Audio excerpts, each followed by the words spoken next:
everything has said that we're live. Wonderful. Let me just refresh. And I'm going to go ahead and start recording. If you also want to put the link on the Wish Alliance Facebook page, that would be great. Yeah, I will. Okay, are you ready? We are live. Okay. We are live. Yay! Hello, everyone.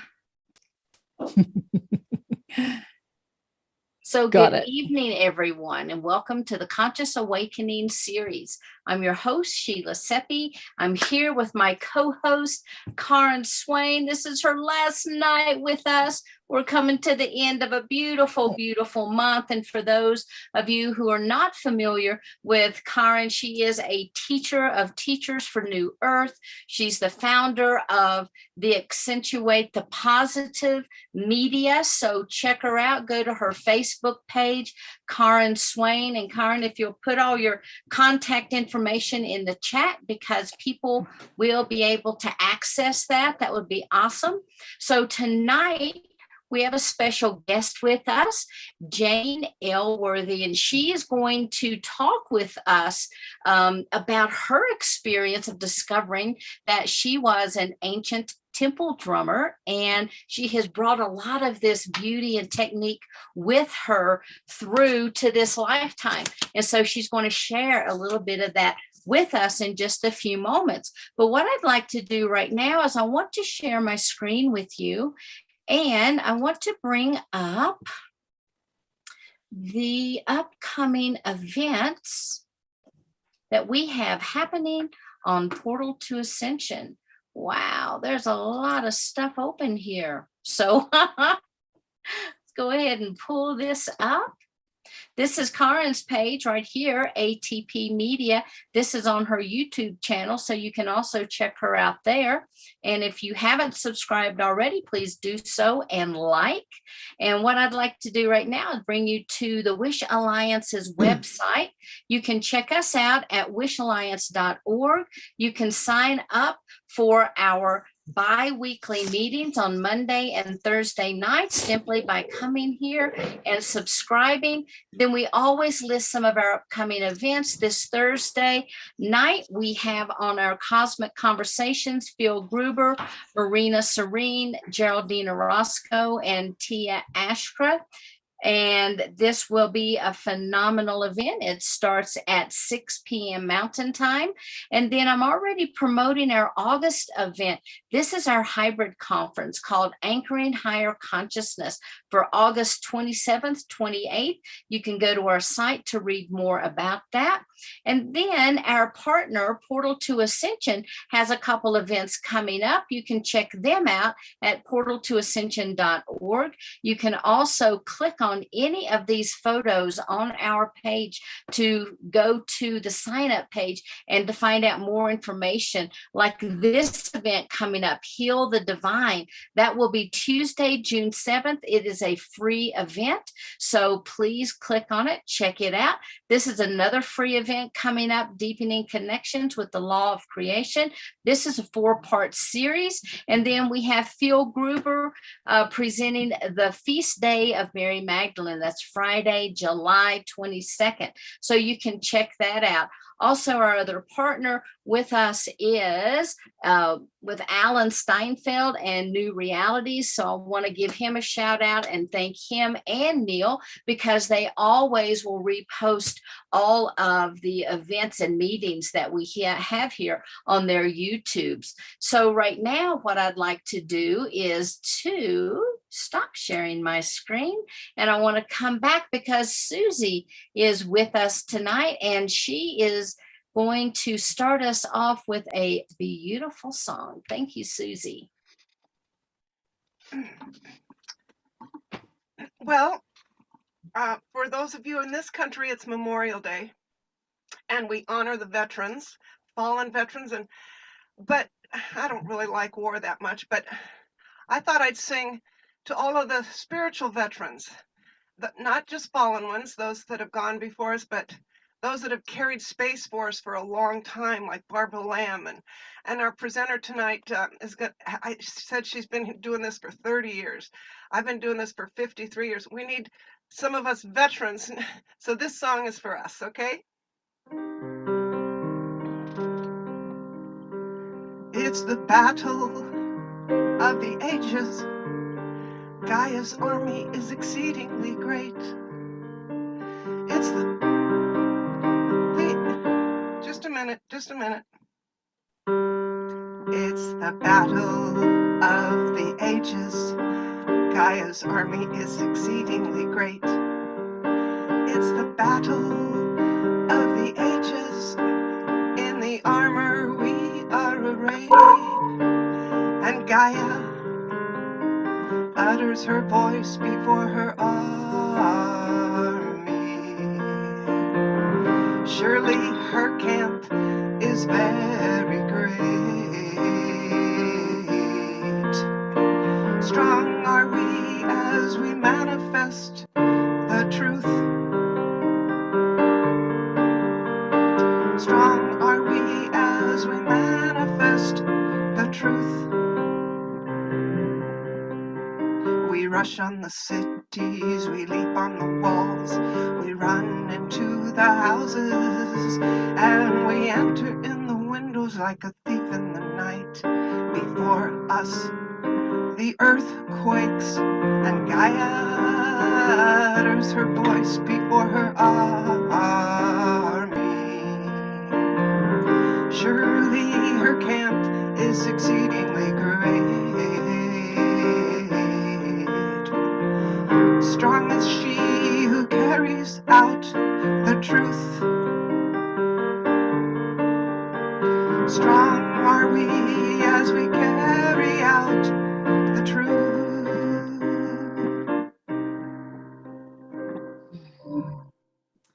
Oh, wow. Yay. Thank you so much. Love you guys. That was absolutely amazing. Those words were phenomenal. Thank you for sharing that with us, Susie. I really appreciate that. A couple of friends and I wrote that. We worked together to write songs. So that's a original. That's beautiful. Because we are in this battle, you know. We say we're so Veterans Day for us, or Memorial Day for us, is for those that have held space for us for such a long time. Love you guys. I loved that you honored the veterans in the spiritual community. I thought that was beautiful because, yeah, like Jane and I and many of us have been doing this for a long time, and it is a incredible commitment. You know, if you're in this to like make money and be famous, you're in the wrong profession. This is not about raising money. This is about raising consciousness, and it is definitely a commitment to your soul's calling. So, thank you, Susie. Yeah. Thank you so Susie. much. Oh, I think we're both operating here. I'm going to go ahead and remove. Should we introduce Jane? Bring on the beautiful Absolutely. Jane. Let you go ahead and do that. Oh, here's the gorgeous and delicious Jane Elworthy. Hello. Hello, darling. Hello, darling. Welcome to the Wish Alliance Conscious Awakening Conversations. Let me just tell you a little bit about Jane. She just informed me recently, actually, last time I spoke to Jane, I think you were living in Sydney, that you're out of Broken Hill. And if anyone knows where Broken Hill is, that's getting towards the centre of Australia, because in the centre, they call it the red centre. Unlike the States, which is lush and full of cities and population, the red centre of Australia is desert and hot. And what's it like living in Broken Hill? Look, I've been running retreats out here for a long time. It's really beautiful. But you've got to like the land, you've got to be called to the land. I did have a place here for 15 years, but I didn't actually ever live here. And the land's really called us here. And it's freezing cold at the moment. It gets really cold in the desert. But, it's an artists and mining town. And I grew up in a mining town. And so, you know, I love a lot of the things around that. I love that aesthetic. And also it attracts a lot of artists because of the amazing light, you know, that desert light. So it's not your average outback, you know, little Australian town. It's quite interesting, quite quirky, and I'm loving it. But of course I travel as well, so it's just got to factor in a lot more time to get anywhere, that's for sure. I'll have to come on over and visit you one day. Please, come and stay. I've resisted going into the centre, the red centre, because it gets, as you say, freezing at night, boiling hot during the day. But the flies, let me tell people, you don't understand flies until you come to Australia. The flies are bad enough on the coast, but they're manageable out there in the red centre. You know, they say you see the Australians that have corks hanging off their hats. That's because, and then the corks go like this. That's the flies. Anyway, that's the flies. The Aussie wave. The Aussie wave. This is why everyone's always doing this. The Aussie salute. Yeah, that's exactly. Aussie salute. That's Aussie. All right, let me read your bio. From a difficult and traumatic childhood, which many starseeds have, we elect to come into these families to clean up the density, to an international sound healer, shamanic teacher and channel. Jane Elworthy's mission is to help people remember their true divine nature through the healing power of sound, rhythm and light code reactivations through the Earth's grid points. After a profound awakening experience in her 20s and a number of early years in the corporate world, Jane was called strongly to the ancient women's sacred instrument, the frame drum, and has been a master drum maker, frame drum and rhythm body teacher for over 30 years. Jane has become Australia's leading player making and researching this ancient instrument, and that has been used as a personal technology for deep transformation for thousands of years. Her connection to the ET world continues to develop, with her sonic healing directives coming mainly from the Hathor and Pleaidian energies. Today, Jane is a sound healer, teacher, presenter, performer, and pilgrimage leader who is bringing through sacred sound energies to guide and assist through the medium of rhythm, sound, and story in these changing times. She offers inspirational talks and presentations to help us remember our true purpose on Earth, and believes that humanity has moved into a new level of our evolutionary journey. Absolutely. Hallelujah to that. Yeah. I think I'm just going to mute a couple of people. Do you mind if I mute you guys? Just so we don't have any sound in the background. So Jane, tell us about your story. I mean, obviously we explored it a bit on my show, but the people that are listening to you today may not have heard it. How did it all begin? You said that you had an awakening in your 20s. Well, first of all, I just want to say hello and blessings. Thank you to Susie so much for that magnificent song. And thank you to Karen and Sheila. And I can see a couple of my beloveds here online as well. Hello. And new beloveds, hello. I had a reawakening in my 20s. I'm going to talk just specifically here around the frame drum. This instrument that I came to realize was women's traditional instrument of worship. Now, when I say women, you know, a lot of my students say to me, "Oh, I haven't got a sense of rhythm.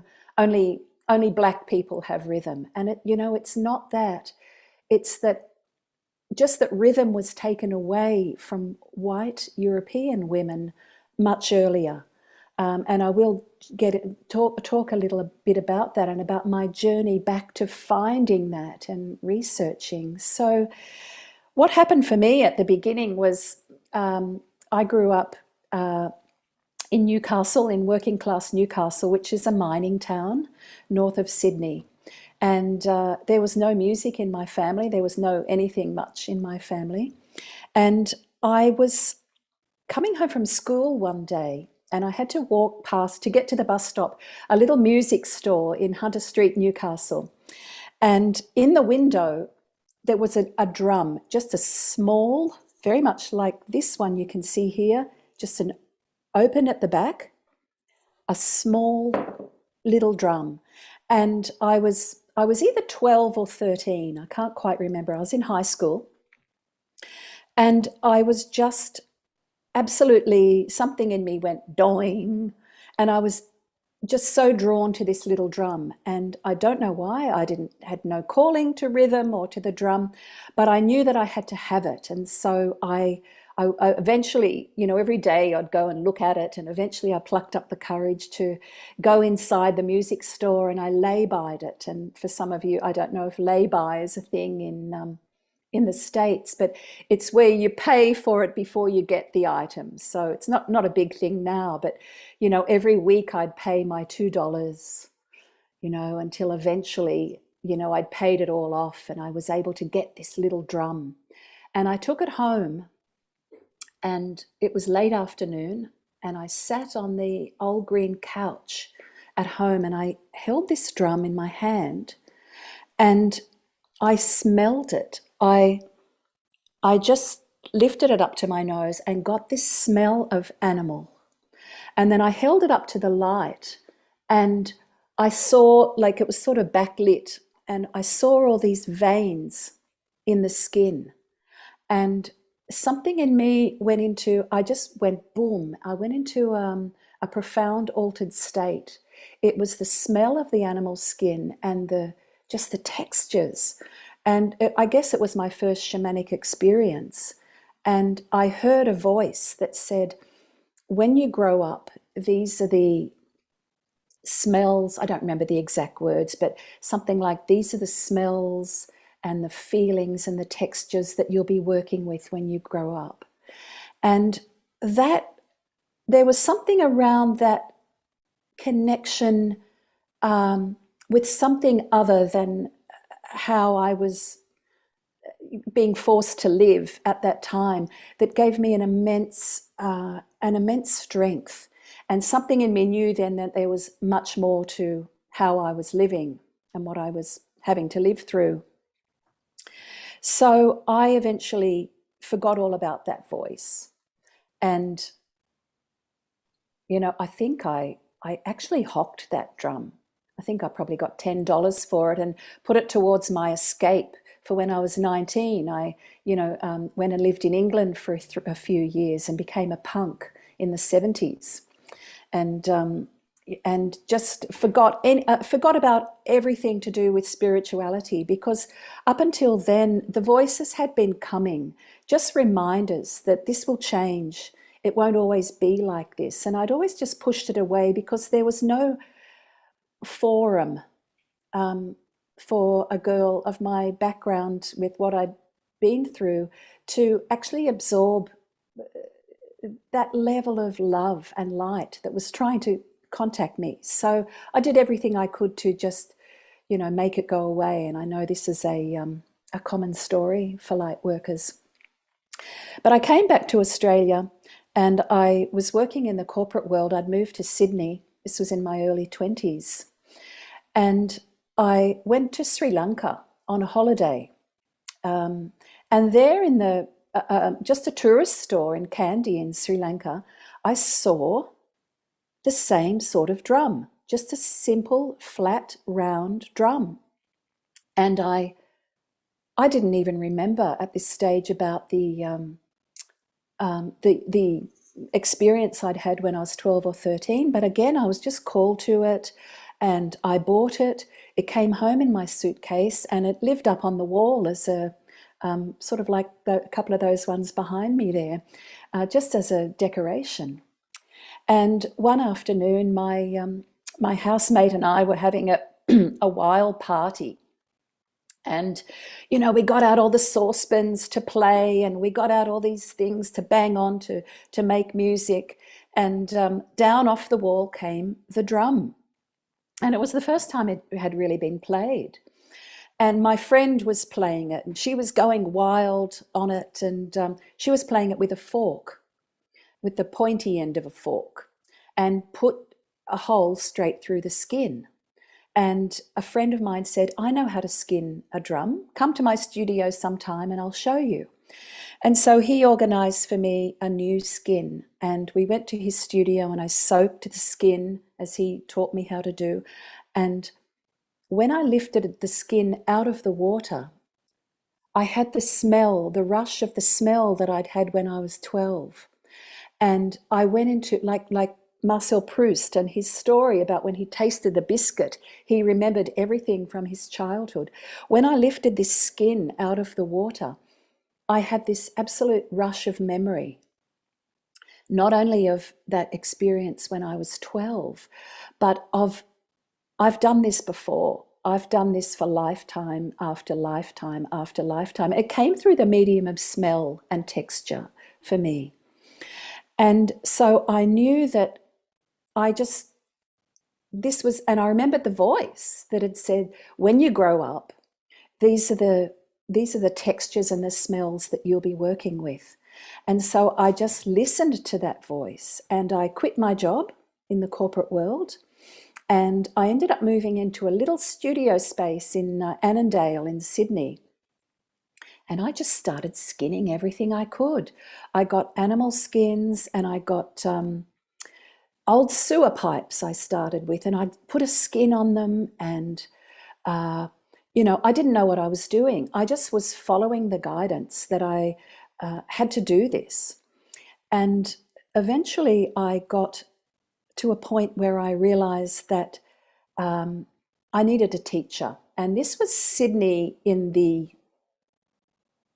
by this stage, 1991. And there were the African drums, there were the djembes, but there was no one that could really teach me this style of drumming, this style of making and playing drums that I knew I was called to do. There were people doing the shamanic style drum, perhaps, but that was it. So it's a much longer story. I won't go into it all, but there was a sequence of events that took me to Santa Fe. I didn't even know where it was.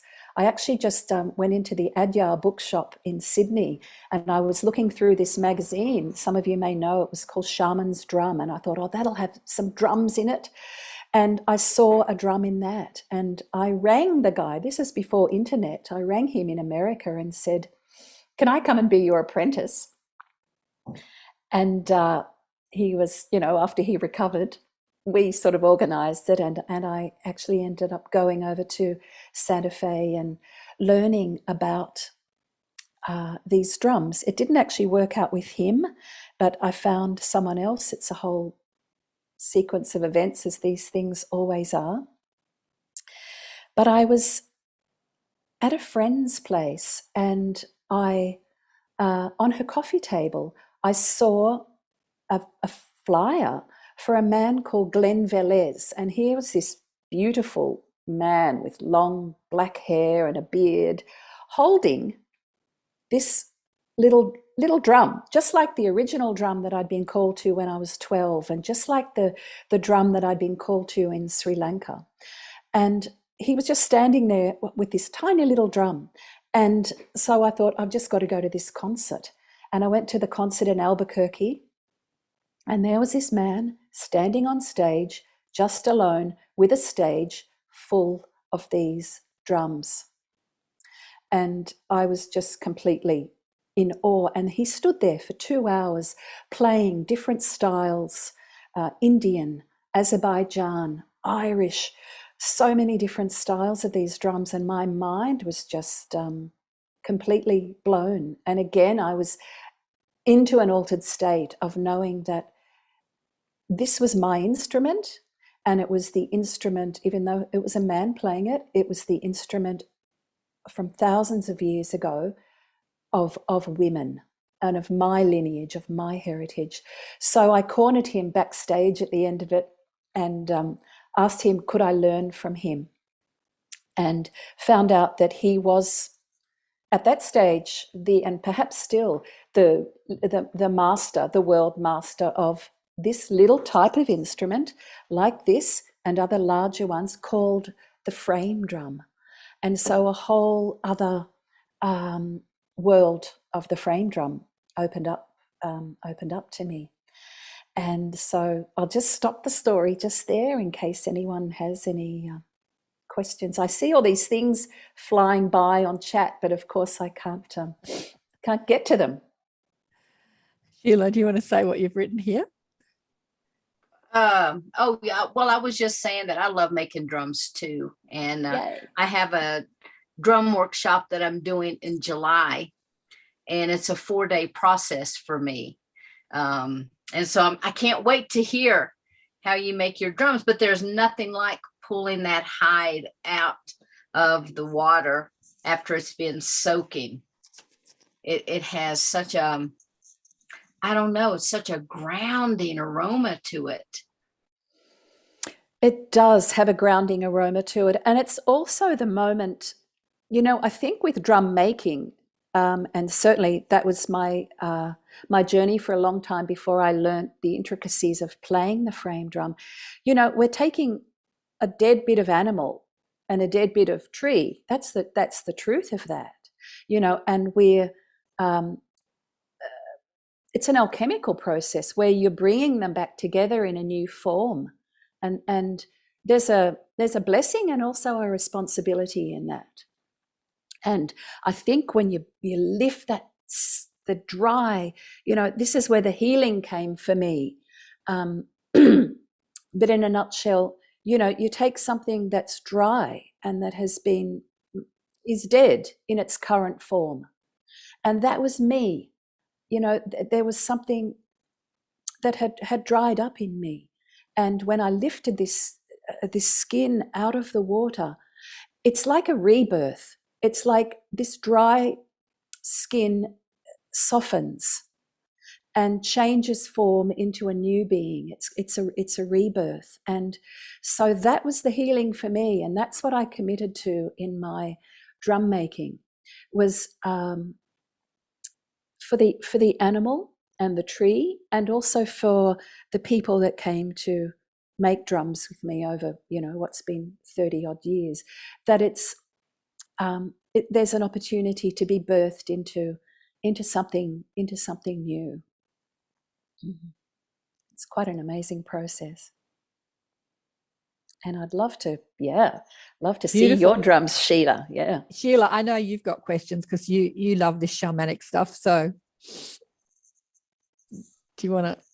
Yeah, I keep getting all this stuff popping up on my screen from Zoom. I'm trying to go through and click it all off. Okay. Yes. Well, I know when I'm preparing my drums, I do a ceremony like 3 days. I start at 3 days prior to the time that we do that. And I do different prayer work and offer herbs to the water from each of the directions.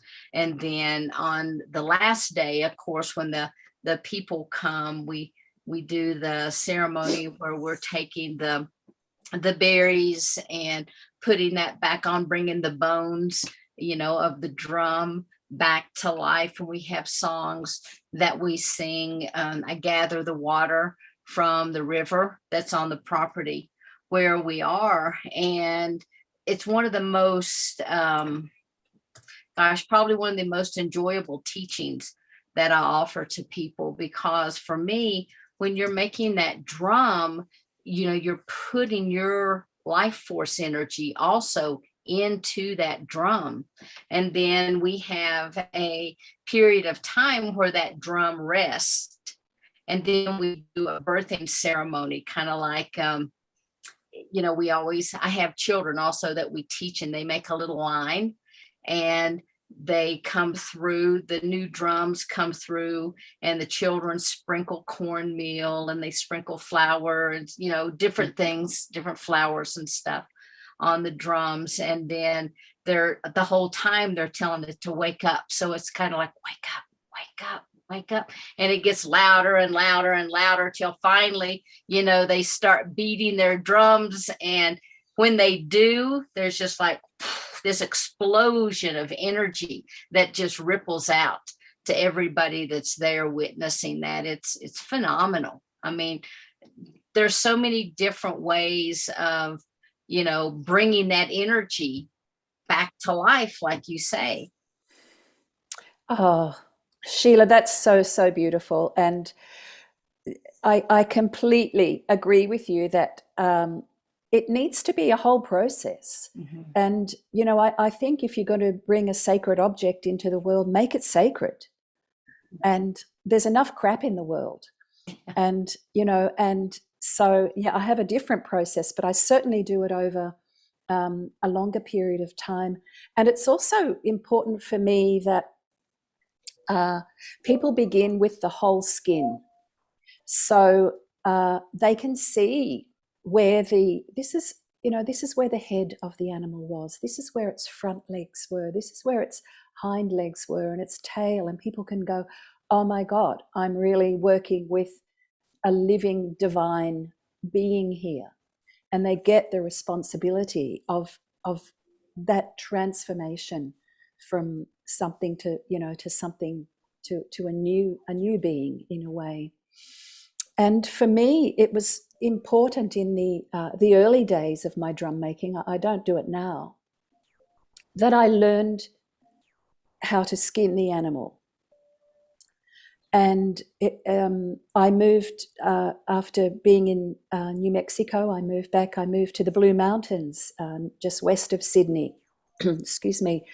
And I set up we had a big shed, and I set up a big old studio there, and it was full of wood. And I was still teaching myself to make the frames as well, because I do all the timber work as well for all the frames. I still do. I was doing it yesterday. I got puffy eyes today because of all the wood dust, but it's just what I do. But I realized that I needed to learn how to also work with skinning the animal. And so that was a big process for me. And I was writing about this yesterday. I had someone, I don't skin animals anymore. I still skin lizards in ceremony when I find a dead lizard, and that goes on the trim, some of the little bits, like the lizard. You can see some lizard skin here. This is kangaroo. But you know what? Someone was saying to me the other day, a young woman came to my sort of workspace here in Broken Hill, which I've recently set up, and she said, "Oh my God, you've got all these skins, and you skin lizards and things. You've got to post that on Facebook." And I was saying to her, "You know what, honey? No, I don't. That part of the process is not for humans. And for 30 odd years, you will not find one image that I have of me with that knife. Later on, yes, okay, it's fine to post images. It's fine to, you know, whatever, talk about it. But there's the early stage of that process for me is it's not, the human leaves and the other, something else comes in. And then it's between me and the spirit of the deer, or between me and the spirit of the kangaroo, or the goat, or the fish, or the lizard.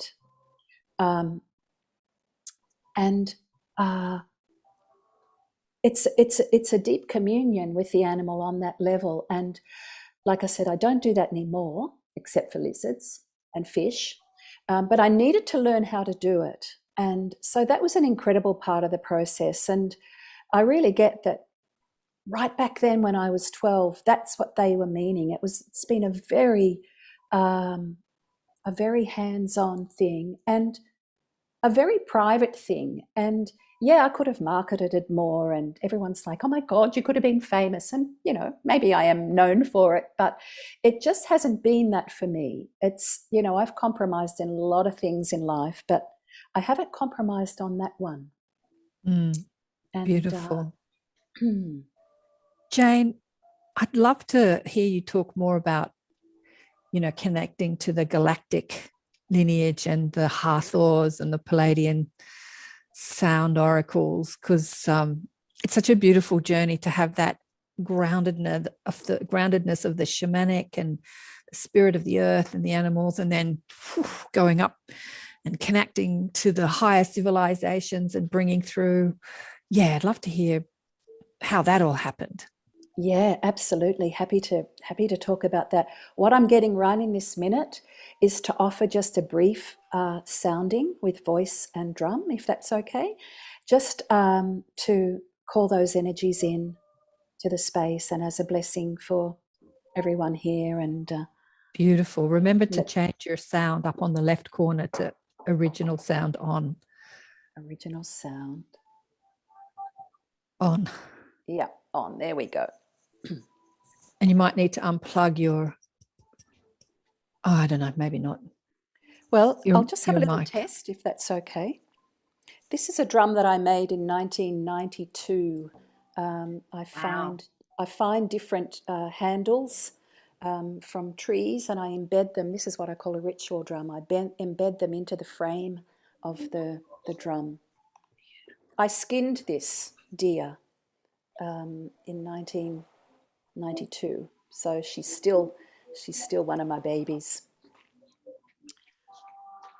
So, beloveds, I invite you. I can hear music in the background somewhere. Yeah, I'll check it.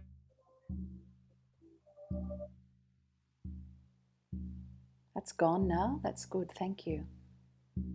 Invite you, beloveds, just to close your eyes if you choose. Can you hear this okay? Can you hear me okay? Could be a little louder, Di. Yeah, I'm getting there. Yeah. And bring your awareness into your heart space, into your rhythm body. And I've been called just to bring through a blessing.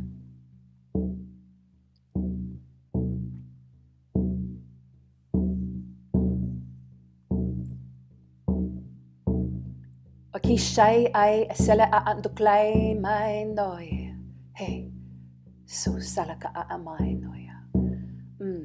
Kai shalakaya. Hoi. Hey, akai sai li ya toi ama ai ne akai o shele isala a o inaya. Tuk sale e na a ko I ma anaya.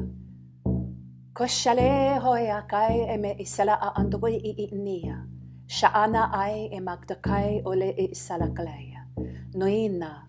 Po inay ay o iinaklay eya. Siya ina magda. Magda isala a andukloya. Na inay.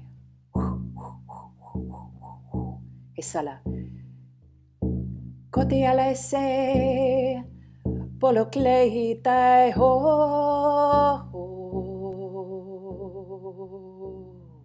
Shakalay. Asalaklaya. No ea. Que shalaklay dea. Come mawate ho. Kaya hilaklaya. O salaklo hilamaklay. Hole o. Mawate, mawate, mawate, mawato. Ale de ae, padea kiana, ne wadoele, anoele, anoele, anoele. Ale anoele arake, arekale nai, arekale nai, ane, ane, she. Akisaya, moin ai ele e andokloe ma selekaya. Dotoya, do I a mukrux kala a bar o enda kala I shalaya. Doke mine. Shwa, ikayo sole inda kala a oya. None kaya.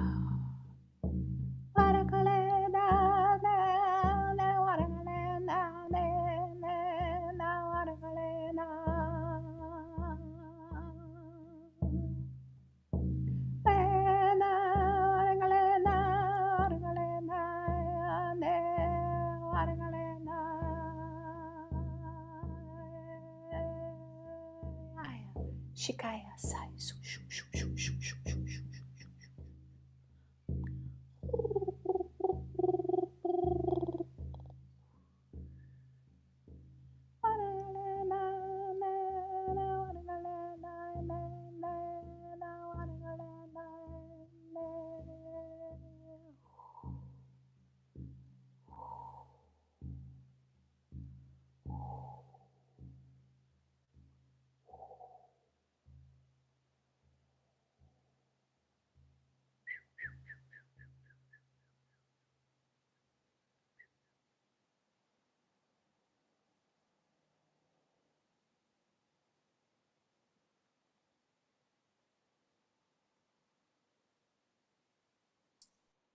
That was amazing.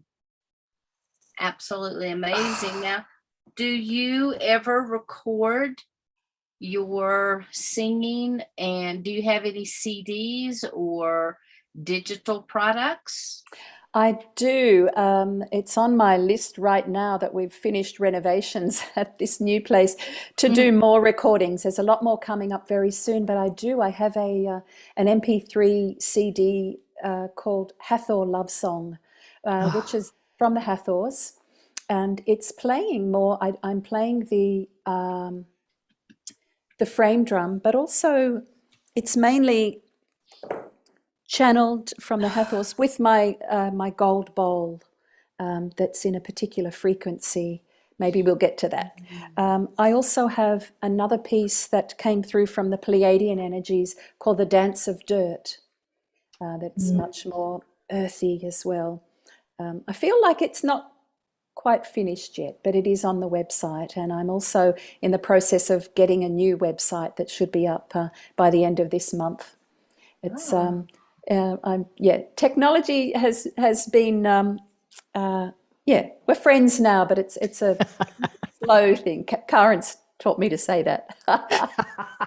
So yeah, I love technology, and technology loves me. Technology loves me. Yes. Just Sally, hello. Yeah. Oh, darling one, that oh my God, the bringing through the indigenous, makes me cry.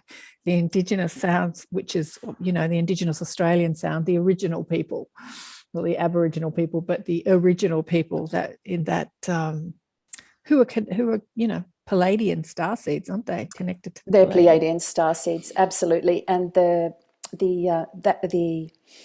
piece of mine called The Dance of Dirt has on the cover a painting from an young Aboriginal man, and it's definitely an honour of I just call them the grandmothers, but it's very specific, the Anangu people of Central Australia, that really came through them.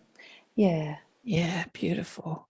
Back to the question about how you contacted your Star Nation family. Yes. Well, that kind of happened.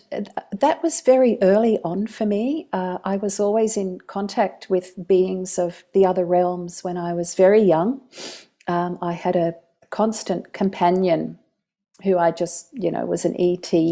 And when I used to go to fancy dress parties, I'd always dress up as this ET. And, my mother gave me her hairdryer. We cut the cord off this old hairdryer, and it was my ray gun. And there were the old television. Do you remember the old TV antennas that had the things coming out? I used to strap one to my head, and walk around with this TV antenna kind of strapped to my head. But look how it came. I can't even tell you an actual time when I began communicating with the energies, other than the sounds and the voice was there very much when I was young. And then when I was 11, I was very violently raped, and I had a fractured pelvis from the force of it. And look, it's a blessing now. It's a long story, but what it did for me was, it's almost literally, but there became two of me. It split me into the girl that sort of looked reasonably normal, except was very, very rageful, became very rageful. But there was the other part that went down somewhere else, went into the galactic realms and the underworld, because it was safe. Whoopsie. We've got a bit of... Something happened. Has she frozen for everybody? Or is it just my internet? I'm still... Can you hear me? Yeah, everything is fine. Karen seems to be frozen a bit. Yeah, okay. I think it's my internet. Was that was that across the board, or was that just my internet? I think that was your Angie. internet. Hello, Angie. Yeah, they're saying good, and I was okay, but I was cutting out earlier. It's maybe it's a new moon, something going on.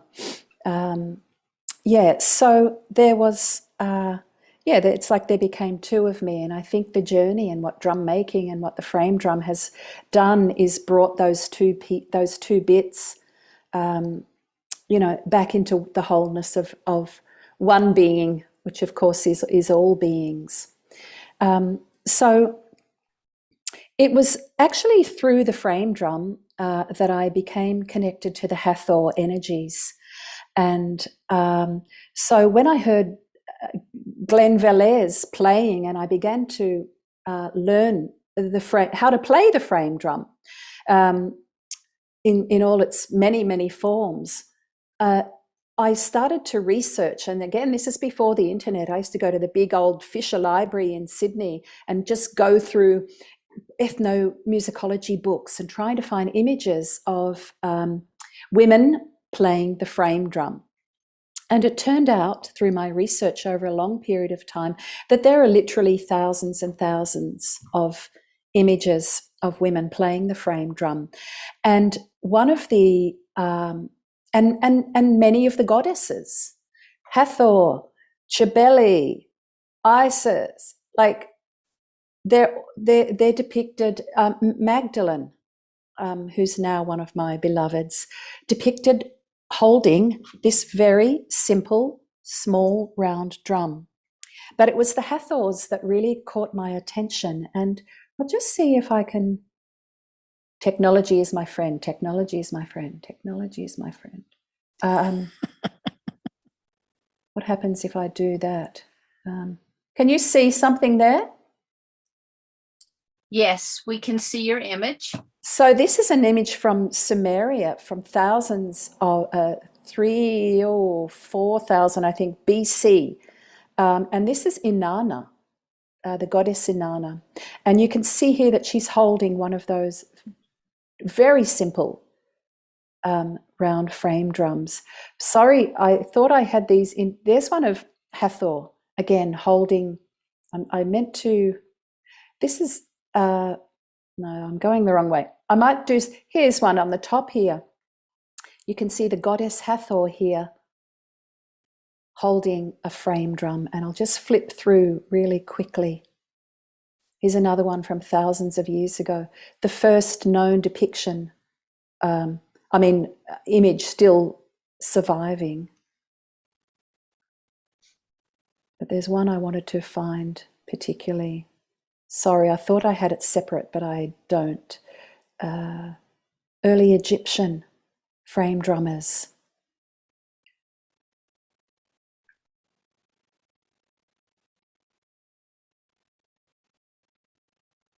Greece, 5,300 BC.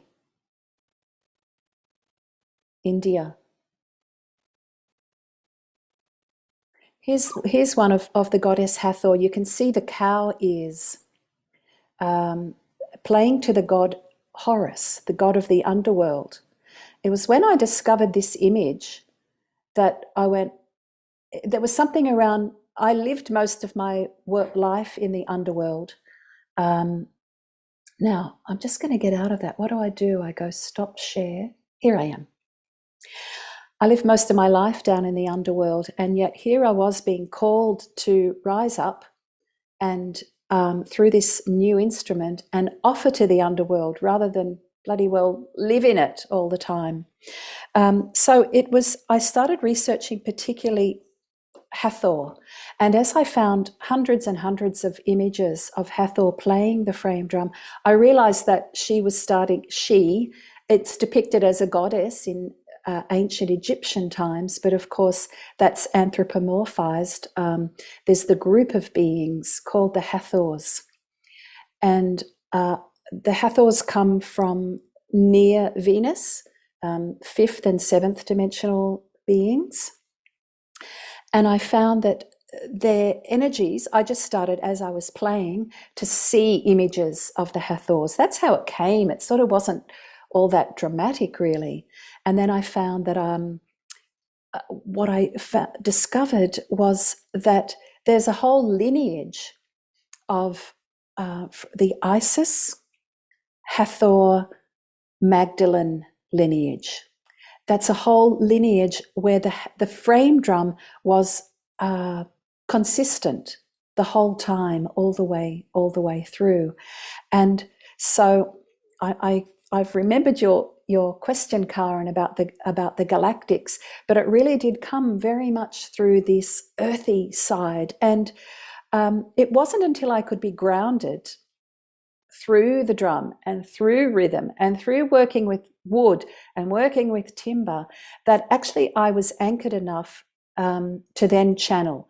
Because before that, I was getting messages and all that, but because of my early experience where my base chakra had been very damaged and cut in a way, I was just all over the place, and the energies couldn't anchor and couldn't land in me. And I started getting messages around that, and through the drum and through repetitious playing and playing and playing, that I found that the light language started to come through. And I knew it from a child, but I didn't know who it was. And at first it was very terrifying for me speaking light language because of my early experience that I told you about. I didn't want anything coming into me that, what if it's a violation? Who is it? What if they're evil beings? Who is it?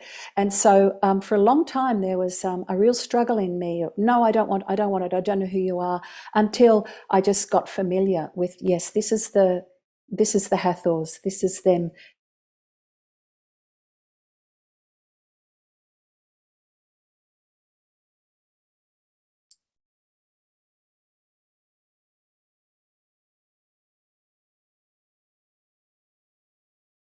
We've got another freeze, haven't we? Okay, yes. I didn't know if it was on my end.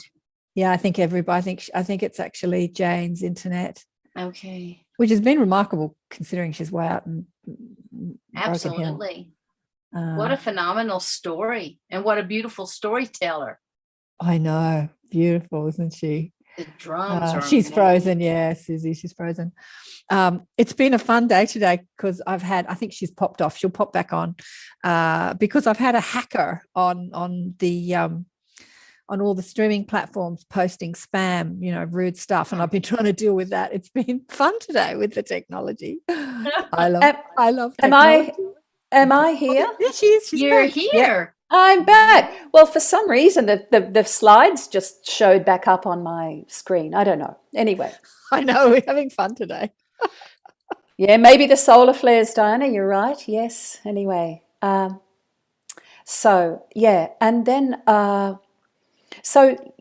wasn't a story. My channeling was not a story of love and light. It was a story of, I don't want you. I don't know who you are, until eventually I was softened enough, like the hard skin of the animal. They soaked me enough in warm water and then lifted me out until I was like, yes, okay, this is my divine purpose. And it was really the Hathors first, and then it was always concurrent with my research and my playing of the drum. And then, finding out too that the frame drum was in the Old Testament, many examples of the frame drum mentioned in the Old Testament. In Exodus, Miriam, the prophetess, took a timbrel in her hand, which is another name for a frame drum, and all the women went out after her with timbrels and with dances. So it's been used for ceremony and altered states, trance states for thousands of years. It was also through my that's gone off. Now my other line.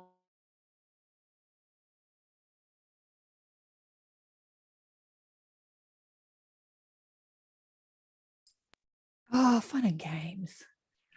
Absolutely. We're having some lovely there's it's obviously a bot. Somebody's saying, wow, a bot has been infiltrating the the messages on across all the platforms. Anyway, she is fabulous. The Hathors love to dance. The lady is authentic. Frozen, Yvette says. Yes, I know, we're having fun. Dedicated to the message, still there. Yeah. Susie, you had your hand up for Jane. Okay, I'm back. Oh, she's back. Yay. Goodness me, what's happening today? Funny. Keeping us on our toes.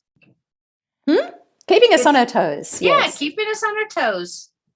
Also, my light has just blown, so I'm sorry. I'm going to be a little more in the dark now. Hopefully you can still see me. Something weird happening. Where were we? Where were we? I don't know. I'm distracted because of the bot, but Right, I am too. shall But we I think go into questions? Because we're in the second hour now, which is when people get the opportunity to ask questions. And Susie has her hand up. You might remember what you were saying before when you answer Susie's question, darling. Jane, such a beautiful presentation. This is one of 4 drums. I just got rid of 2. I'm downsizing. I can't get rid of any more. And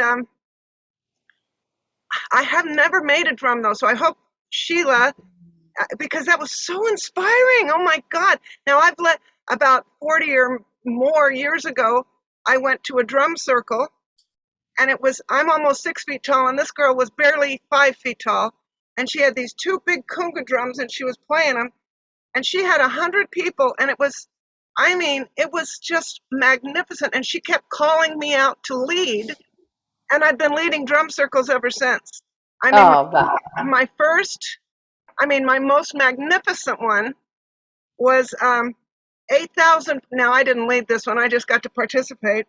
8,000 people along the San Andreas Fault beating to keep it up because it was a real sensitive time. I lead a bunch of drum circles in town here. It's hard to do that online, though, I think. But just how inspiring, and if people knew that the beat is the prayer, and these, it was just like you portrayed that so beautifully. And I kind of, in my mind, I went, God, when was the first drumming I had in this lifetime? And I went back to when I was 18, which was many, many, many moons ago. And I was in Haleakala Crater in Maui, and you hike in 11 miles. You hike it, and you have nothing but what you can carry in. So you just have little weeds and stuff to add water to, and you get these 3 cabins. And this was the first drumming I had. We didn't have drums, so people just did the picnic tables in the cabin. And I'm telling you, we went on for hours. Nobody had drugs. Nobody had all they had was their little beans to add water to so they could survive. But the drumming went on into it was just magnificent. Drumming is so, so magic. You are just an exceptional portrayal of that. Thank you so much. Oh, thank you, Susan. Thank you so much. Thank you so much. Look, it is magic, and we are rhythm. We are rhythm, just condensed into physical form. Our brain waves, our heartbeat, our pulse, our nervous system. It's all rhythmic in nature, and that's what I realized through my research was that. It was the drum that all these ancient women and goddesses were shown, portrayed with, nothing else, because it's talking to that. It's talking to that fact that and it's a technology of transformation to move into those altered states, to move into removing the ego and allowing the light beings to come through, because yes, it's channeling. We're in a channeled, altered state when we're playing the drum. With consciousness. Not always, not everyone is, but we have that opportunity. Yeah. So that's a great story. I love that. Thank you, Susan. Also, in guiding new people, a lot of times they're, like you say, they're rowdy and they're all, and guiding them into acknowledging that it's prayer. It's a beautiful gift. I mean, it's a gift where, because you're pulling, and when people do connect with their heart and their, they get so much more out of it than when they're just like beating on something because they've got, excess energy.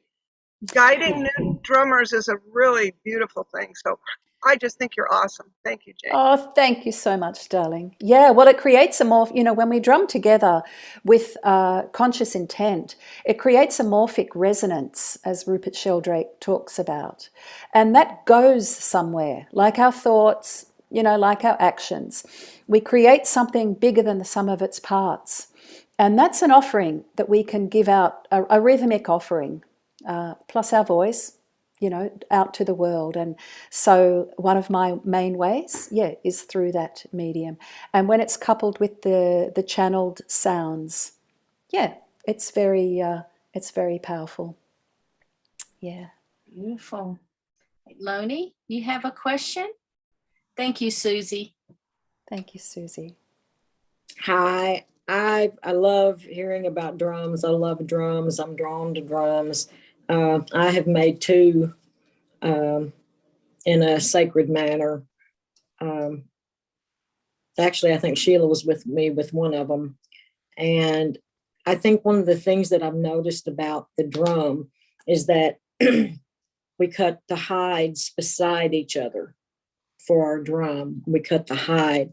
And so whoever was beside me, above me, below me, wherever, I also still have that connection with them. And, when you said rebirthing, it's almost like a reincarnation into a life to make music, to make vibrations. And that spirit will live on and on and on. And I could hear that when you were drumming on your drum. Wonderful. Thank you. So is there any drum that, you said you've done kangaroo and deer? I have one deer one. Is there any drum that you like the sound of better, and why? It depends on the purpose. When I'm working with bringing through a chant or light language, I tend to use one that has a handle at the back, so that I can keep a repetitious beat. And the repetitious beat itself is working with changing the brain waves from a beta state to a theta state. That's another whole thing, though. And then I'm free. I just set up a repetitious beat, and then I'm kind of, it's like the platform through which the light language can, move. When I'm working with, if I'm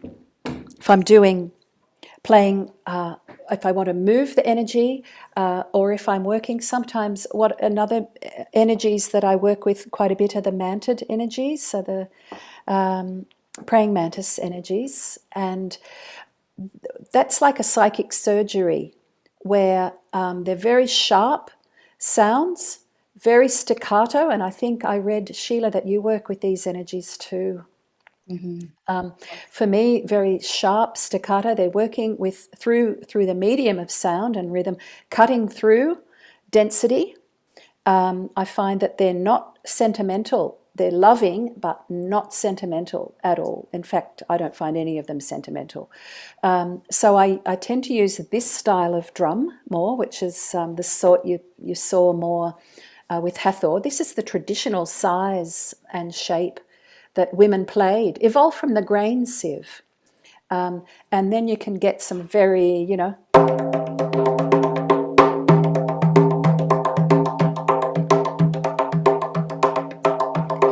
and great for just some of the Indian, South Indian Solkatu vocal language. And then I find once you get the group involved in that and into some sort of being an open and altered state, then what tends to come through for me is after they're safe and grounded, some of the clearing. First, establish the love always, establish the anchoring, the grounding, and then see what emerges that way. And it's a co-creation between me and the people I'm working with, of course. So I'm steering it to a degree, but it's also depends what the soul of that person is wanting or needing at that time, or the group. The other drum that I love to play is called the Pele. I've called it the Pele, big mama, kangaroo skin. You can see all the veins and the markings perhaps in the skin. This is very like the skin that I was originally called me when I was 12. And you can see here the spine, always the spine in the middle of the drum. This is a big mama. She's 20 inches. I've put a padded bit here. I put this against my third eye so that I can sing into the drum, and I do other rhythmic movements here with the third eye, very similar to what the ancient women in South India did with a frame drum called the perai. See, most cultures have a frame drum. It's not just, we know the Native American style, and we know the Irish style called the boran or the bohan, but most cultures had a frame drum of some description. And like I said earlier, we're not just talking about African or Asian, we're also talking about white European women. So Could you this give drum us a sample? of this one? That Yeah. would be amazing. All right, so I'll just tell you what I did with this drum, what I developed, because I've just developed this. I called it the Pele because it's got a very big fiery energy like the goddess Pele, is I put a mouthpiece into it here. There's a bit more lizard, kangaroo, so that you can see, because this is a membrane, so that you can sing into the mouthpiece and sing across the skin while you're either playing with the fingers of both hands or with a beater. And I'm about to run a retreat in Broken Hill in the outback at a beautiful place in September to make one of these. I only take 10 women for this. So I don't know if you'll be able to hear this. I'll just do it with the drum bonger, the beater, instead of, we'll see what happens. Hopefully this, hang on. I've got to turn original sound on, still on, okay.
Sai toya tai oge.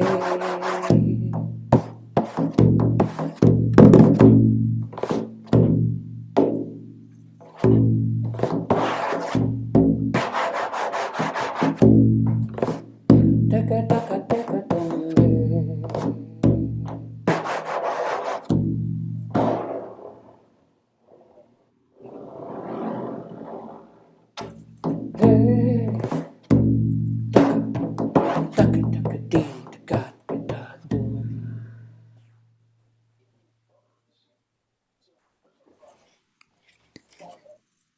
Wow. I don't know if you could hear. Can you hear that? Yes, we could. Amazing. Thank you so much. Yeah. So obviously when I'm standing, and the other thing that you can do with this drum is what I discovered is placing it which has been incredibly helpful for me with part of my healing journey, is, well, you can't see, but place it on the pubic bone, and as you drum, you can do this with other drums too, and then roll it up the body. And it's an amazing way of clearing density. So you can, Sheila and everyone, you can try that with other drums too, but with this big size, this 20-inch, and just the way I've made it with kangaroo, which is a very specific sound. Try holding the wooden frame onto the pubic bone. Oh, still going through me. And drumming, and then rolling the frame up the body, and you can open it. It's an amazing way of opening the chakras, and works very well with the thymus gland. Beautiful. Thank you so much.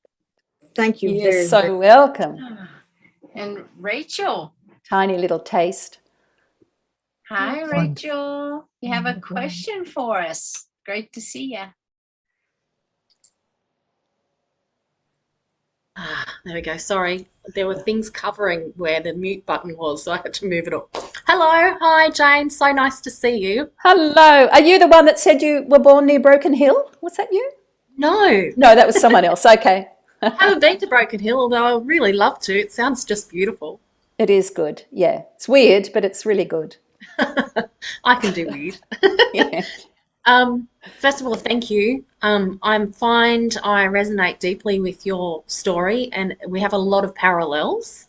It was interesting that you mentioned about Isis and Hathor and the Magdalene Rose lineage, because I've since information has been given to me since just not so long ago that I'm part of the Magdalene Rose lineage. Yes, you are.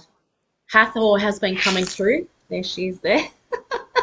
So on my rattle. And I wanted to show you my drum because I do light codes also. And so I'm not sure if you can see this properly, but I lay light codes on the drums. Oh, yes, I do. I see. Yes, around there. Wow. Yeah. That's amazing. Gee whiz, that's incredible. They That's beautiful. to be laid on the drum. I think you may have answered my question though, because the question that I had was, I'm working with a lot of still working on moving dense energy, and I wanted to know the best way that you could think of working with the drum to move dense energy. I think you might have answered that with the rolling of the drum though. Even just always start with your feet. It's an incredible way. Even if it's amazing how many people find it difficult to just go step, step, step, step. And, I find, I think of it as a triangle. And then when you just get this happening, this left and right, do it repetitively. And when you've got that really established, this is probably more something that needs a longer time to talk about, but just work with the drum, feel into, as you just let the drum drum you. Don't worry about technique. You can do technique, but don't worry about that. Let the drum drum you, and then ask the spirits that you work with to show you where the density needs to be released from, and just hold your awareness in that place, and let the voice just come. And do it when you're absolutely on your own, so that the crying can come and the whatever needs to come can come. And then let that all just come out. But there is obviously more to it than that. But I find it's not very fancy. It's quite simple, really. And obviously you're already in connection with the galactics to be working with the light codes like that. Yeah. So now is the perfect, that'll come through even more when you work with this. But we can have another conversation about that if you'd like sometime. I'd love to, actually. I'd love to do that. Thank you so much. Thanks, Jane. Yeah. Rachel was our speaker last week. So Sheila asked me to co-host with her this month of May. This is our last week. Rachel Burns. Yes. Rachel Burns. Yes, I looked at it. I saw that. Beautiful. Yeah. And I called this month Galactic Gals from Down Under. So she was one of our Beautiful. She was one of our Galactic Gals. Fabulous. Yes. You're in Sydney, Rachel? Yes, I am. Yep. Yeah, okay. Yeah, great. I'm hoping to move to the mountains soon, actually. It's funny that you mentioned the Blue Mountains because my heart is drawn. I'm completely drawn to the mountains, and so I'll put it out there. So we're manifesting it. Great, wonderful.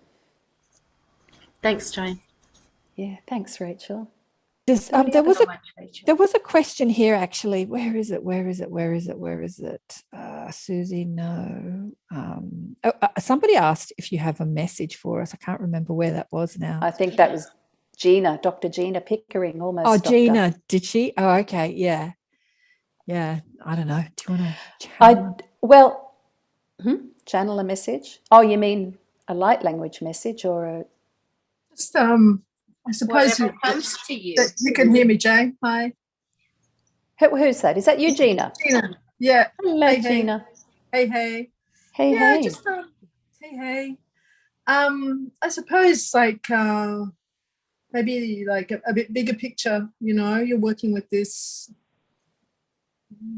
probably also individually, but also bigger picture for the planet and just connecting up with the land. Is there anything that you wanted to share about that? Yeah, thank you, Gina.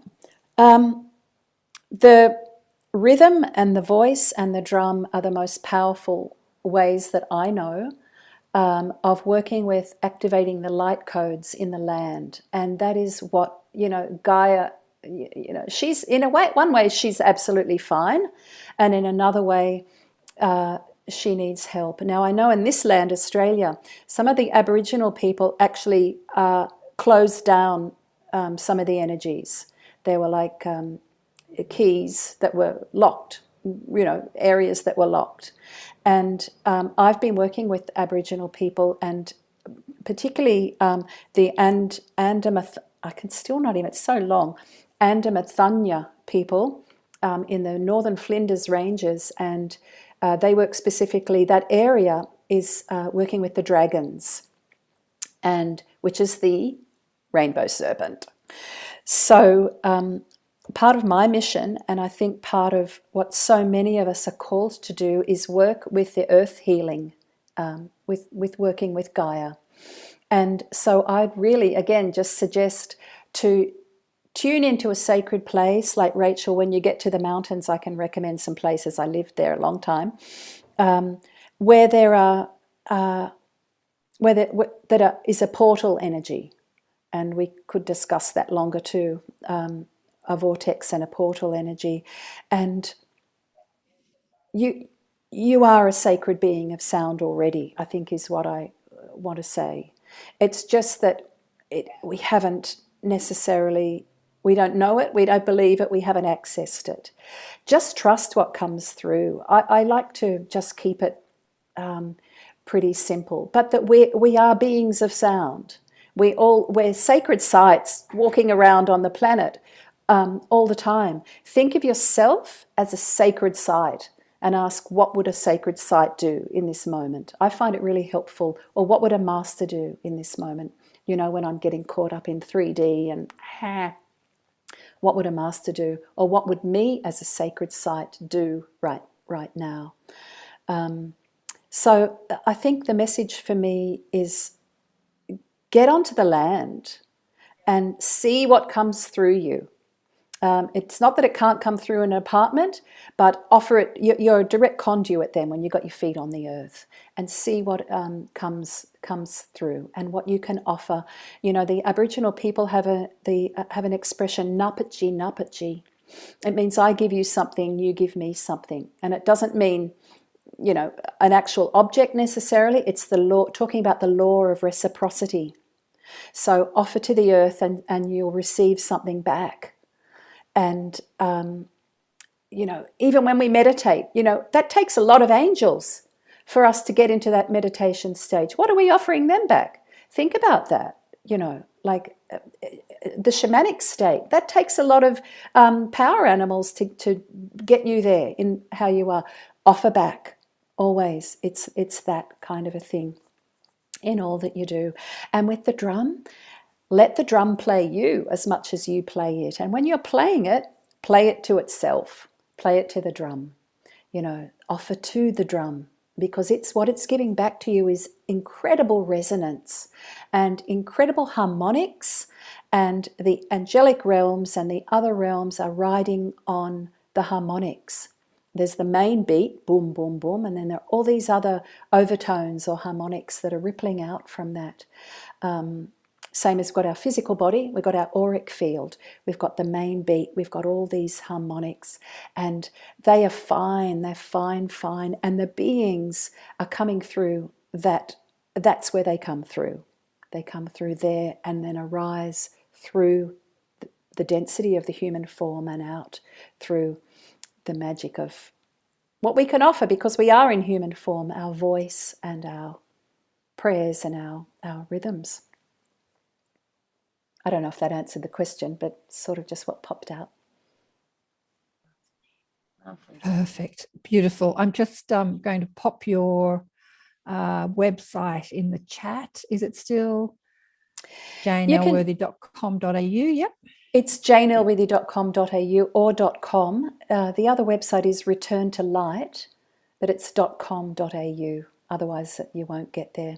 But you can just Google my name. Like I said, I am getting a new website. So the old one's a little daggy and a little out of date, but there's still some things in there, and you can get onto my newsletter. So Jane, have you written a book about your story or the knowledge that you carry about the drum? I've written articles, but I haven't written a book, Sheila.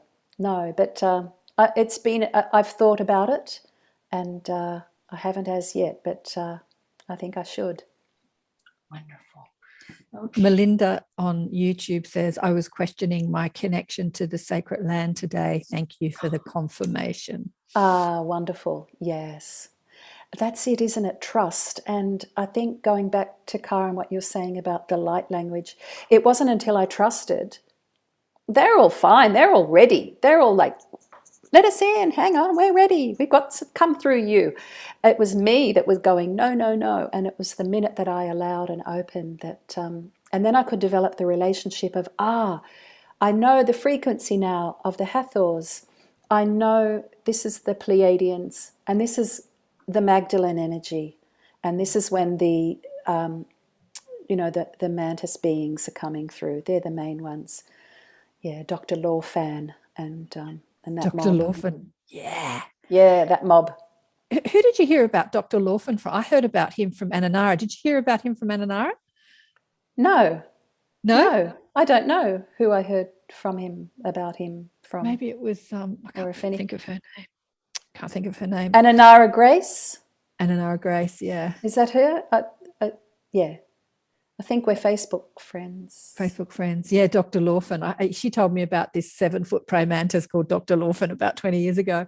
And I have to say, I remember thinking, I contemplated it. I didn't write it off straight away. Oh, yeah, a big bug, a big green bug. That's Yeah. But I work with But the you look at... sorry, go ahead. Go ahead, Karen. I was just going to say, I work with the mantid energy as well. Yeah, it's a longer story, but yeah, go on. What were you going to say, Jane?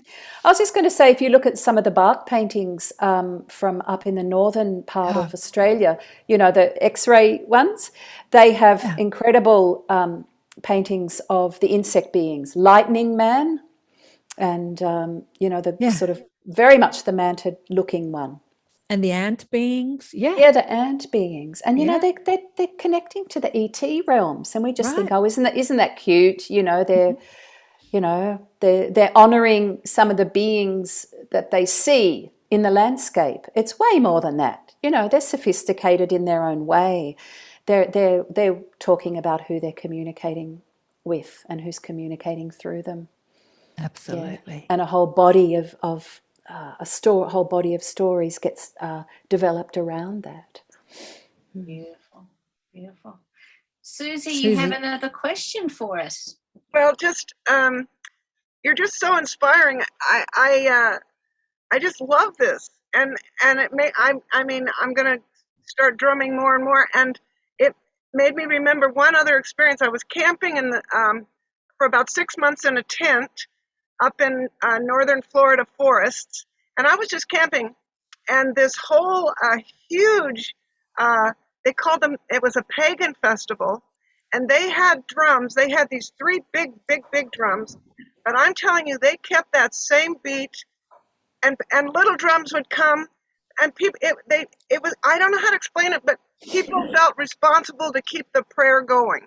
Yes. And for like 7 days, that beat went, and you were in a tent. It was your heart. It was just magnificent. I mean, just aligning yourself to that beat. And since I was in a tent in the forest, it couldn't be much more grounded and natural than that. It was magnificent. You are magnificent. What I'm so inspired. So inspired. Oh, thank you, Susie. And I think you hit on something very important there, that we have a responsibility to keep that beat going, whatever that beat is for us. Whether it's if it's a belief, you know, if it's a you know, because it's a metaphor. This is a metaphor for something, you know, much greater, and it's the beat of life itself, which is why it was shown depicted in the hands of the goddess. It's the beat of life. We have a responsibility to that. We've come here as lighthouses, and their lighthouses are built on rocky places. You know, they're not built in nice meadows. They're built in hard places, and so that we can shine our light out, so the ships can make it into harbour safe. And yeah, it's and just in a very literal sense, you know, with the Middle Eastern and other styles like you're talking about, Susie, there's different strokes on the drum, and some of them you can do all sorts of fancy, you know, twiddly bits, but the dum element never changes.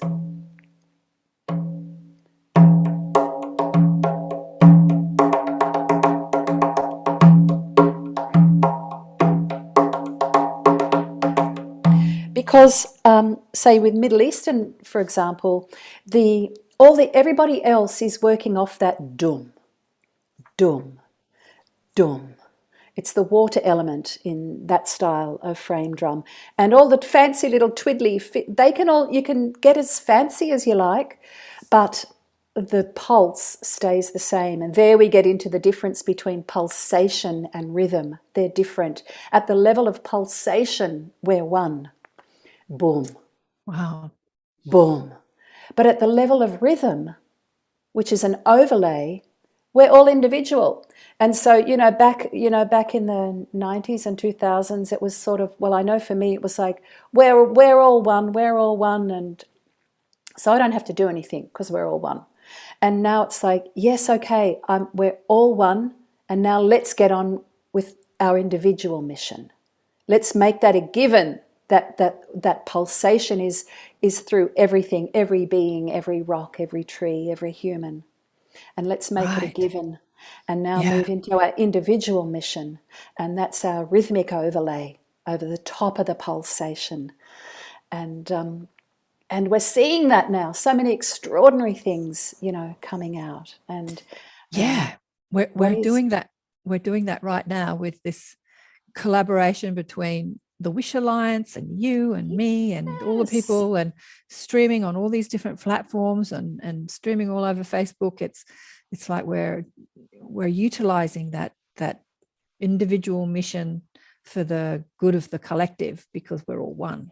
Yeah. Oh, absolutely. It's incredible. I think it's incredible what you do, Karen, and I'm sure what you do, Sheila, from the small amount that I know, and what we all do. But spreading it out, and you know, as Susie, as you'd know, when you're in a tent, like you can't escape it. You know, the sound's just reverberating out, and you're reverberating your sounds out with what you're doing. And yeah, I think it's amazing. If we've got time, there's a couple of questions happening on the streaming platform.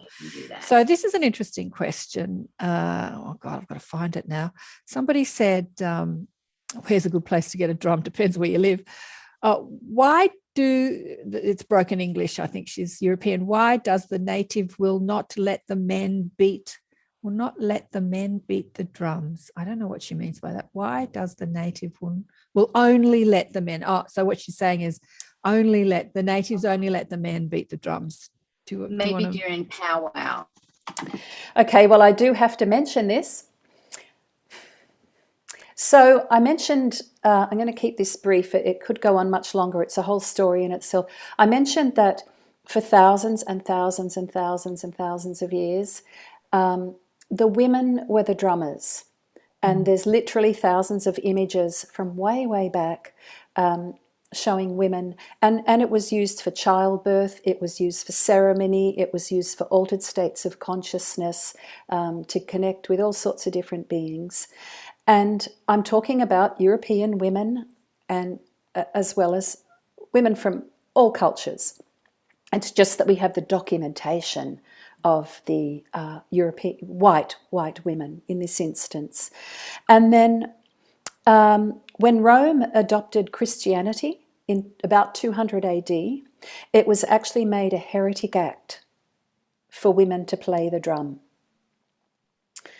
So it actually was heresy for women to play the drum. So as you can imagine, that did something to the collective consciousness of women's main, our main, one of our main purposes and missions. So now when the drum re-emerged in the culture, European culture, it re-emerged as a military instrument in the time of the Crusades. And then the time signature that was given to us then was in a 4 cycle. 1, 2, 3, 4, 1, 2, 3, 4, left, right, left, right, left, right, left, right. Great for marching, great for structure and order. But what we lost were the rhythms in 5s and the rhythms in 7s and 9s and all these incredible rhythmic cycles that when you play them in a repetitious beat, open up all different aspects of the psyche. And that's a lot of my work with what I call rhythm consciousness. All I can think of is that it had a ripple effect in terms of the collective across all cultures, including the Native American culture. I don't know other than that. I'm not Native American, but I do know that from, when I went to school, girls played the flute and the boys got the drum. Played the drums. But we're the rhythm holders, women, and this is not about men and women. This is about the divine feminine and the divine masculine. The divine feminine is the boom, boom, boom. And then the men tend to do the more filigree stuff, going out and doing what you do, the active principle, that the divine masculine active principle. And that's got really skewed over time, I think. But, we need, this is, I think, we're in a lot of trouble on the planet right now because we've lost that boom. Can you come home? Can you just anchor? And can you be, and from that anchored space, then see what comes through. But if you see what comes through without being anchored, then, we're in chaos. Yeah. So to answer that, well, I can't answer the question because I don't know the answer. But other than I'm assuming it was, just got into the collective psyche. Got into the collective. It's a bit of a leftover. I mean, the Indigenous Australians are the same with the hidaki, the what they call the didgeridoo. Only the men are supposed to play it. The women aren't allowed to play it. I don't know where that comes from either, but I've seen plenty of women. I've got a few of them online now. You know who you are on Facebook, who play it. So, but in the traditional cultures, only the men are allowed to play it. That's right, yeah. And from patriarchal times, I'd say. Yeah, absolutely. And we've just got to let all that go, haven't we? Like, not blame anyone. It's just where we were. But we're back, in terms of what I want to say rhythmically. We're back, baby. And that certainly is my mission. And that it's not just going boom, boom, boom. You're going boom, boom, boom so that you are amplifying a whole message out there. And when it's coupled with what can come in when you're anchored, then, it's a beautiful sonic, it's like a rewilding, like a sonic rewilding. That's the work that I do. Beautiful. This has been amazing. No. This is wonderful. This has been a beautiful night. It's been a beautiful ending for our month together, Karen. I'm going to miss you. It's been so fun. On the 21st, we did Galactic Goddesses Hearts Connect Across the Water. And that was just absolutely beautiful. And it's been beautiful to have this merging of all of these different energies coming together. And so I hope all of our Aussie and New Zealand friends will continue to join us on Mondays next month. We will move over to a whole new set of information, and Geraldine Orozco will be my co-host for the month. And so that's going, it's going to kind of switch it. This month, there was so much rhythm and so much depth of spirit and so much awakening energy that it was just beautiful, Karen. I want to thank you so much. It's been such an honor to work with you throughout the month. And Jane, it's been beautiful to have you tonight. It's just wonderful. And I hope you write a book. I can tell you, I know just from listening to you and the energy that you're bringing and the movement of how you're breaking the density in the body, that's really helped to up-level my teachings with the drum. And so I'd love to learn more information that you have. So the articles that you spoke of, are they kind of like in a blog style on your website? Look, they're all over the place. They've been published in different things. There is a brief one on my current website, but my new website, there's going to be a whole lot more. Wonderful. I've been sort of focusing on other things, but the website is the priority now. So now that I'm settled out here in Broken Hill, a lot of the writings and the music, bits of recording are coming together. So these next couple of months are going to, be a birthing into that. How long ago did you permanently settle out there? Like, was it months, years? December. So we've been renovating since then, turning an old shed into a beautiful studio space and a space for me, a drum making shed as well. So building and, it's been since December, it's just been pretty well that. So that's over basically because we've run out of money. And so now... for renovating, and so now it's back into all this. So this is perfect timing. I really appreciate the invitation. It is perfect timing, isn't it?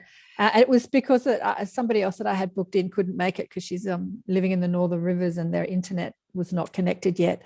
So a sort of happy accident. Lots of love coming to you on the YouTube channels, and I don't know how Shen Des Grandes says that the heart is the drum. Yes, it is. The heart is the drum. The beating of the drum and beating of the heart. And it's been a delight to co-host with you for the Wish Alliance Conscious Awakening Conversations, Sheila. And I've loved, bringing these galactic gals from down under into the awareness of your tribe. And just to remind people that I do this, I'm online every week with a group, but I do live streaming the same as this. I call it the Inner Sanctum. And I think you've been in the Inner Sanctum with us, Jane, as well as on the show. I have indeed. Yeah. Yes, it was a great experience. Yeah. And, I pick people from the shows. I'll pick about 12 or 15 a year to showcase in the Inner Sanctum. I don't work quite as hard as you on this as you do, Sheila. She does it twice a week. I do a show every week and I do a group every week and I do sessions and courses. But with the Inner Sanctum, I try and do it once. Sometimes we do twice a month. It depends. Sometimes I get a couple of people in a month. And we've got Jill Stein, who is a prenatal medium. So she speaks to incoming souls of people, usually pregnancy, people that are having a baby or thinking about having a baby will go to Jill and speak to the soul, just have a bit of a communication with that. And she's also a dragon master. We've had so much dragon energy happening because Rachel is a dragon master. I'm just hearing everyone talk about dragons in the last few months. So dragons are really present in our world at the moment. Well, they're in my world anyway. So she's coming up in June. I do it on a Sunday morning, which is a Saturday afternoon in the US, depending on your time zone, Saturday evening, afternoon, in the inner sanctum. And it's just an email on the website for the Zoom link. I'll send you the Zoom link. Yeah, so Sheila, it's been beautiful. And thank you so much, Jane. It's been absolutely gorgeous. And thanks everybody who's on Zoom.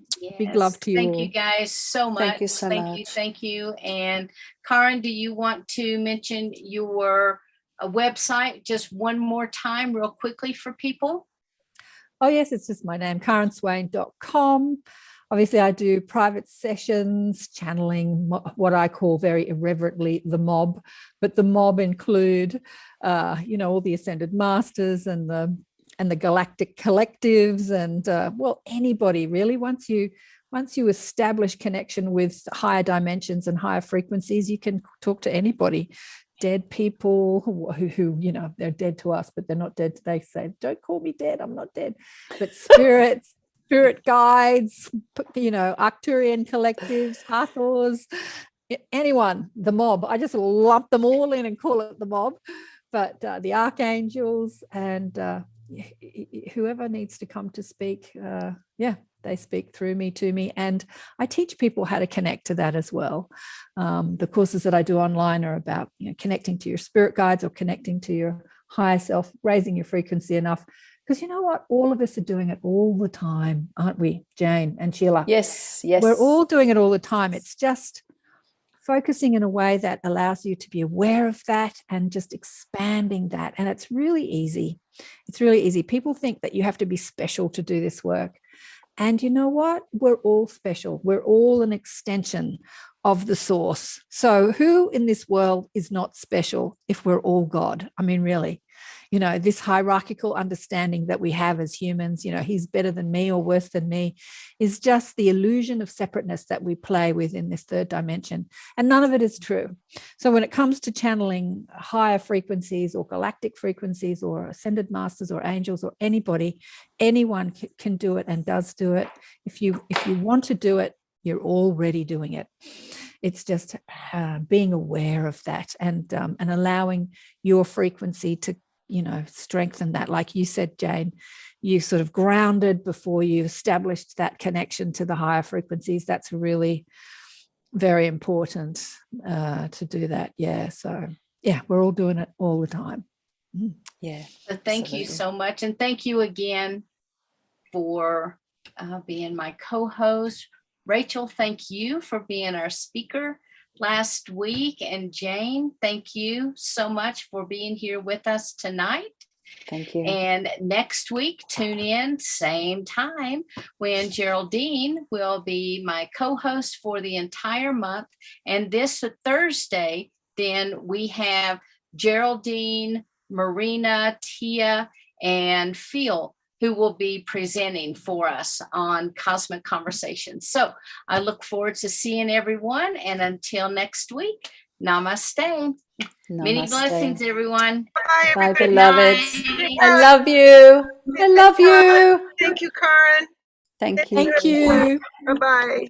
Good Big night, love. everyone.